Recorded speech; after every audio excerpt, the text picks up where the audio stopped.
إن الحمد لله نحمده ونستعينه ونستغفره ونعوذ بالله من شرور أنفسنا ومن سيئات أعمالنا من يهده الله فلا مضل له ومن يضلل فلا هادي له وأشهد أن لا إله إلا الله وحده لا شريك له وأشهد أن محمدا عبده ورسوله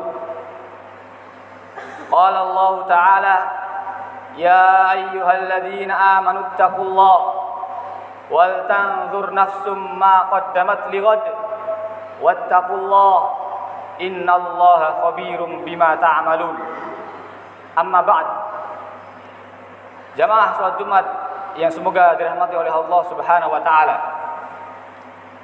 Alhamdulillah, kita bersyukur kepada Allah Subhanahu wa taala atas segala nikmat yang Allah karuniakan kepada kita. Dan nikmat yang Allah karuniakan kepada kita sangat banyak dan tidak akan dapat kita hitung. Kita wajib bersyukur kepada Allah Subhanahu wa taala dengan melaksanakan perintah-perintahnya dan menjauhkan larangannya. Dan perintah yang terbesar adalah mentauhidkan Allah, dan larangan yang terbesar adalah syirik, yang kita wajib menjauhkan semua perbuatan syirik, apakah itu syirik besar ataupun syirik kecil.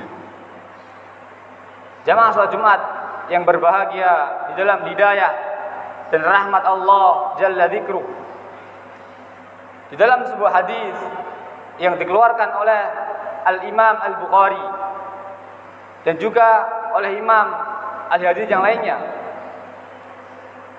terdapat kisah atau kejadian yang sangat menarik,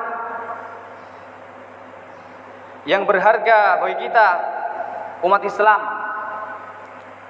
yang harus memadukan antara ilmu dan semangat.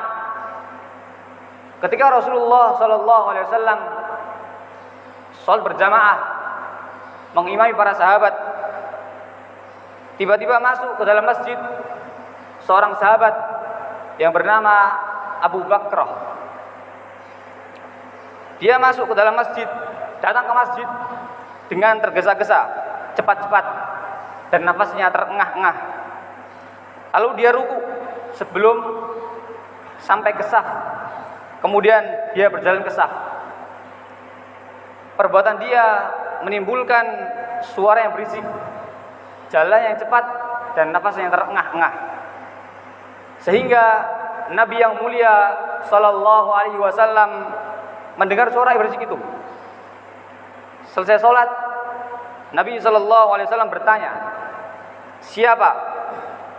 Siapa yang tadi berjalan dengan tergesa-gesa, yakni sehingga menimbulkan suara yang berisik dengan nafas yang terengah-engah? Maka Abu Bakrah menjawab, saya. Kemudian Nabi SAW bersabda kepadanya, Zadakallahu hirsan wala ta'ud. Semoga Allah memberikan tambahan semangat kepadamu, dan jangan ulang lagi perbuatan yang seperti itu. Demikian kejadiannya. Abu Bakrah datang ke masjid dengan tergesa-gesa sehingga menimbulkan suara berisik dengan niat baik, niat ingin mendapatkan jamaah. Tetapi niat baik saja, semangat yang besar dalam Islam tidak cukup. Harus dimulai dengan ilmu. Perbuatannya salah, tetapi niatnya baik, semangatnya besar. Karena umumnya para sahabat, seluruh para sahabat mempunyai semangat yang besar, gairah yang besar terhadap Islam. Nabi SAW mentarbiyah mereka, mendidik mereka, mentasbiyah mereka, membersihkan dari hal-hal yang tidak baik. Semangat itu diperlukan, niat yang baik tentu, tetapi harus dimulai dengan ilmu. Tanpa ilmu, tanpa bimbingan sunnah Nabi SAW, tidak ada artinya niat yang baik, tidak ada artinya semangat, bahkan dapat memudaratkan dirinya dan dapat membahayakan orang lain, dapat merusak citra Islam itu sendiri. Nabi SAW mendoakan, zadakallahu hirsan, semoga Allah memberikan tambahan semangat kepadamu. Semangat terhadap Islam sangat diperlukan. Kecintaan kepada Islam, kita membesarkan Islam. Islam adalah segala-galanya. Islam adalah agama yang hak.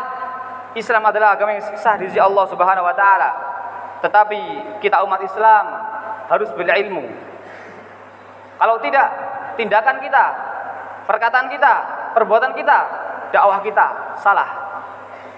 Nabi mengatakan, wala ta'ud, jangan ulang lagi perbuatan yang seperti itu. yakni engkau datang dengan tergesa-gesa. Nabi SAW dalam hadis yang lain mengatakan, yang dikeluarkan oleh Imam Muslim dan Bukhari, datangi tempat sholat dengan sakinah wal waqar, tenang dan wibawa. Apa yang kau dapati dari sholatnya imam, kerjakan, dan yang tertinggal sempurnakan setelah imam salam. Aqulu qawli hadza wa astaghfirullah li wa lakum.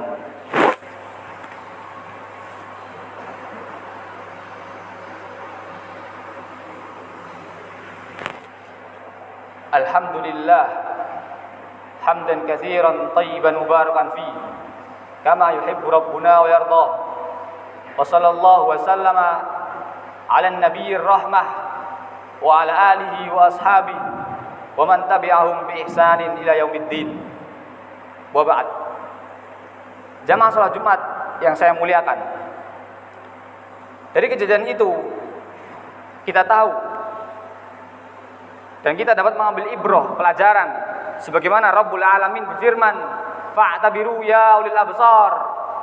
Ambillah pelajaran, wahai orang-orang yang memiliki pandangan, bahwa Islam mengasaskan, mendasari segala sesuatunya dengan ilmu, dan ilmu merupakan kekuatan Islam yang terbesar. Bahkan para ulama membuat kaidah, ilmu sebelum berkata dan beramal. Maka kaum muslimin, apabila mereka ingin jaya, apabila mereka ingin menang, apabila mereka ingin hidup terhormat, maka mereka harus berilmu, mereka harus belajar, mereka harus paham tentang agama, baik untuk dirinya dan keluarganya. Karena Rabbuna Azza wa Jalla berfirman, qu anfusakum wa ahlikum nara. Jaga diri kalian, jaga dirimu dan keluargamu dari api neraka.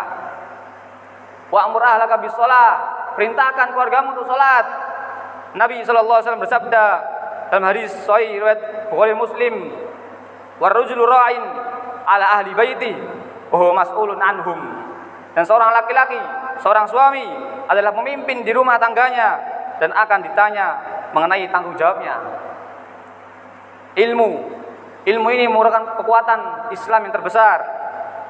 Maka jadilah para sahabat sebagaimana dikatakan oleh Allah dalam Al-Quran surah Muhammad, utul ilm, orang-orang yang diberi ilmu.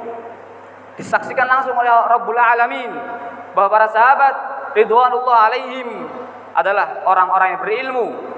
Maka cara beragama mereka yang wajib kita ikuti. Kalau tidak, maka kita akan terombang-ambing dalam kesesatan. Allah Subhanahu wa taala berfirman, "Wa may yushaqiqir rasul min ba'di ma tabayyana lahul huda wa yattabi' ghayra sabilil mu'minin nuwallihi ma tawalla wa nuslihi jahannama wa sa'at masira." Barang siapa yang menentang Rasul sesudah nyata baginya kebenaran dan dia mengikuti selain jalan orang-orang mukmin, sabilil mu'minin adalah para sahabat ridwanullah alaihim. Barang siapa yang menyimpang perjalanan kehidupan keagamaannya, keyakinannya, perkataannya, perbuatannya, dakwahnya, dan pemahamannya dari manhaj cara beragama para sahabat, maka Allah ancam dia, nuwallihi ma tawalla. Kami akan palingkan dia kemana dia berpaling, kami akan sesatkan dia kemana dia tersesat. Wa nuslihi jahannam wa sa'at masira. Terancam neraka jahannam. Semoga khutbah ini bermanfaat untuk khatib dan jamaah sekalian. Allahumma salli ala Muhammad wa ala ali Muhammad kama shallaita ala Ibrahim wa ala ali Ibrahim innaka Hamidum Majid. Allahumma barik ala Muhammad wa ala ali Muhammad kama barakta ala Ibrahim wa ala ali Ibrahim innaka Hamidum Majid. Rabbana zalamna anfusana wa illam taghfir lana wa tarhamna lanakunanna minal khasirin. Allahumma ighfir lil mu'minina wal mu'minat wal muslimina wal muslimat al ahya'u minhum wal amwat innaka sami'un qaribun mujibud da'wah. Allahumma ahsin aqibatana fil umuri kulliha wa ajirna min khizyid dunya wa adzabil akhirah. Allahumma aslih ulata umurina, Allahumma wafiqhum lima fihi salahum wa salahul islam wal muslimin. Allahumma aslih ulata umuril muslimin fi kulli makan. Allahumma rabbana atina fid dunya hasanah wa fil akhirati hasanah wa qina adzaban nar.